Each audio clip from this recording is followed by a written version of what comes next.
Hello YouTubers and welcome back if you've been here before.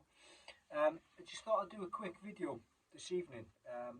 I've noticed on the forums on Facebook recently that there's been a few people asking for advice on how to turn their swivel bases on their transporters, especially the double seat configuration. I can appreciate that a lot of us have fitted these bases ourselves, but then I can also appreciate that a lot of people have probably bought the van and maybe not been shown how to turn it.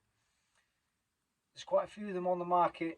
Some of them are better than others. The one I purchased and fitted to my van is from Kiravans. I think at the time I've had it about 4 years, and I think I paid about £299 back then. Not sure what they are now. I went with that because it was crash tested. Apparently insurance approved by insurance companies. There are other ones on there that are a lot easier to turn, but this one I did my research and I think this one's okay.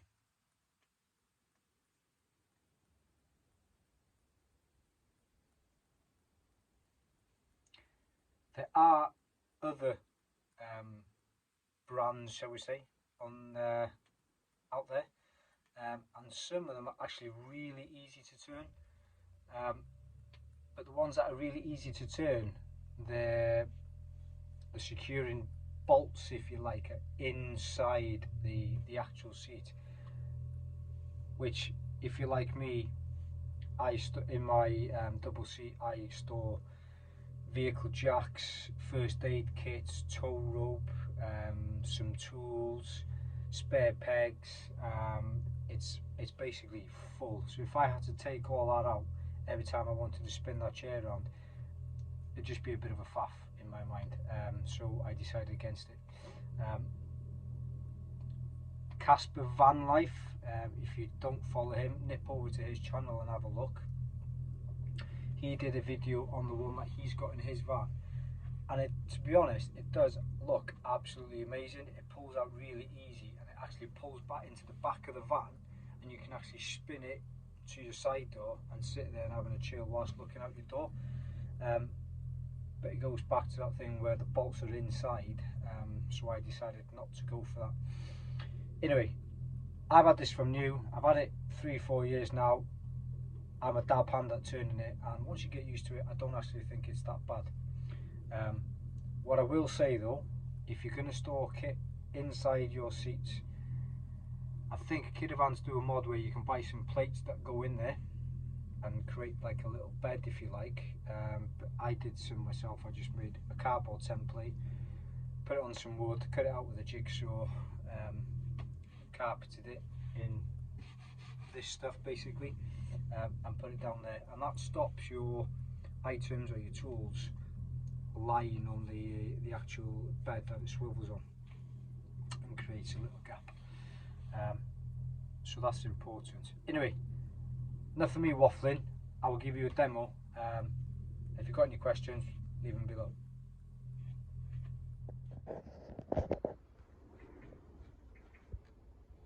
Okay, top tip number one, make sure your ashtray is shut.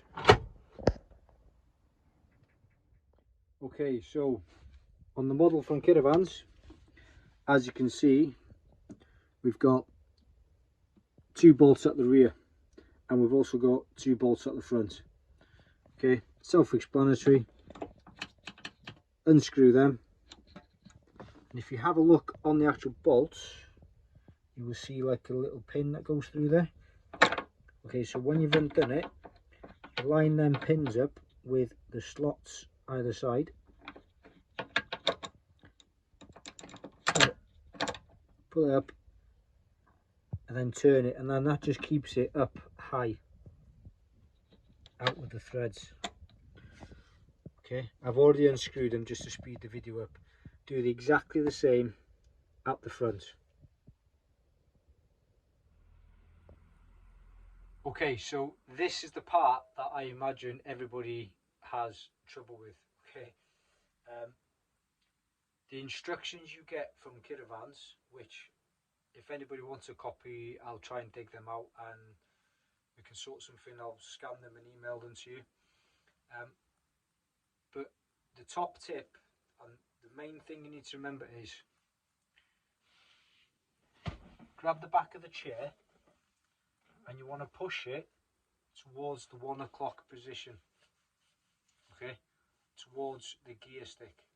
And every movement that you make, you want to keep going to the 1 o'clock position as you're turning it. So in layman's terms, you want to just keep pushing it towards the steering wheel as you're moving it around. You can do it in like 3 or 4 movements. Once you get the hang of it, it is relatively easy. It's important that you keep going towards 1 o'clock, because if not, this plastic trim on your B pillar, I've knocked that off before today, and then it's a pain in the bum because you then got to pull it all off to put the pins back in the right place, and then before you fit it.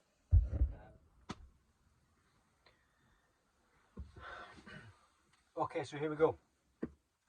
Now the first thing I do after I'm doing all the bolts, okay, I give the chair a bit of a wiggle. Obviously it's been bolted down on the flat surface, so it's probably going to be stuck, so a couple of wiggles just to loosen it off. There we go, it's nice and loose. So first movement towards 1 o'clock.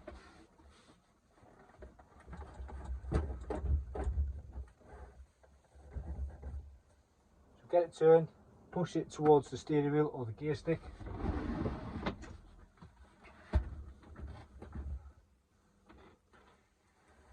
Keep pushing towards the steering wheel.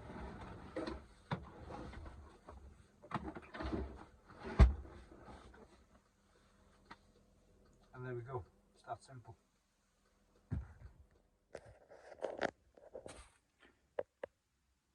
Now once the chair is turned around, you can actually bolt it back into place so it's nice and secure.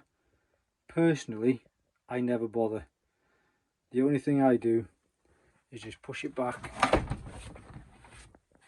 as far as it will go, and that gains you a few extra inches of leg room, because this is where my dog sleeps at the end of the rock and roll bed, so it just gives him a little bit more room. Right, to put it back into its travelling position, it's exactly the same, just do it in reverse. Again, remembering to keep pushing to the 1 o'clock position, and that's all it is. Here we go.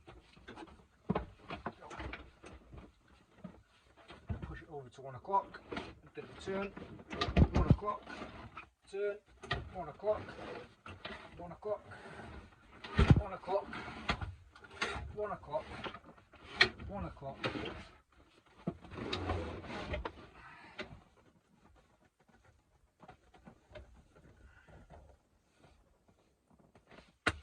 Just like that. Okay, once you've got it back into position, you'll know it's in the correct position because you'll see the top part of the chair will line up with the bottom. Okay, so that's an indication that it's in the right place. What you want to do then is just turn the bolt so the pins fall into the slot. There's one, there's two. You'll see they're nice and loose. They should thread in relatively easy. Make sure you get 2 or 3 turns at least. 2 or 3 turns on that one. Go and do the front. Make sure you get 2 or 3 turns on the front ones before tightening them up fully. Okay, you want to make sure that all 4 bolts are threaded into place at least 3 or 4 turns, and then that prevents you from cross threading the bolt. If you find that the bolt doesn't go in or it's a bit stiff, just grab the chair, okay, and give it a bit of a wiggle, and you'll feel the bolt slot into place. Okay, once you've got them in place on all 4 sides, just do them up, There you go. Just give them hand tight, guys. That's all you need, and that's it.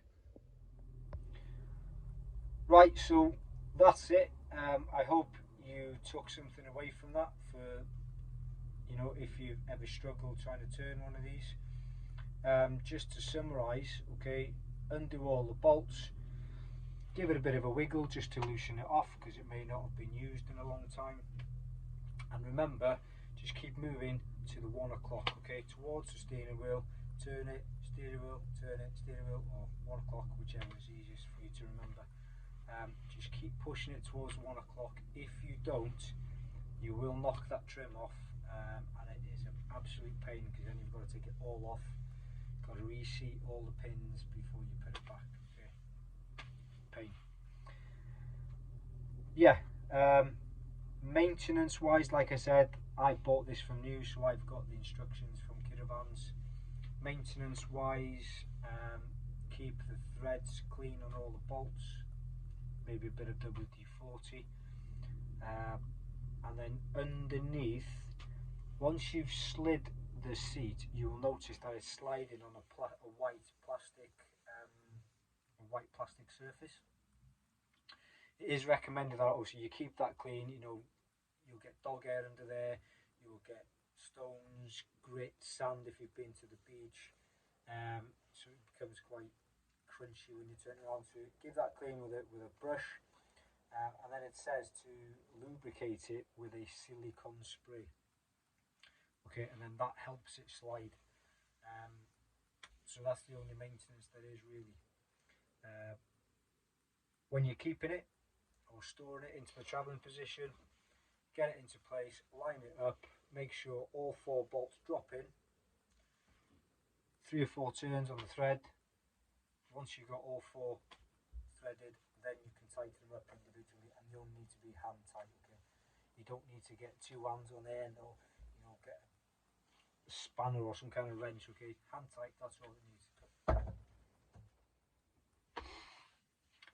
Something else I think I should mention is the where you park will affect how easy it turns as well.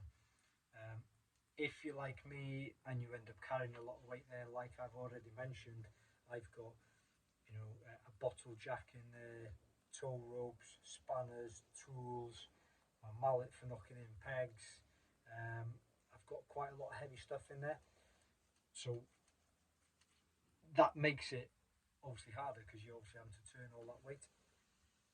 Now, another thing with that is if you park on unlevel ground, okay, it does make it harder. So if you park up somewhere and you're struggling and you think, oh, this seat won't move, you know, bear in mind, are you on level ground?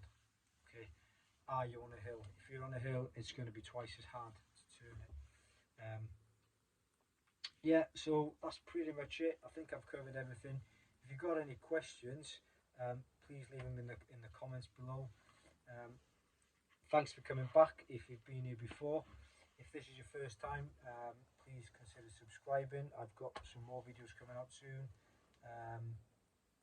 Yeah, and hopefully see you again soon.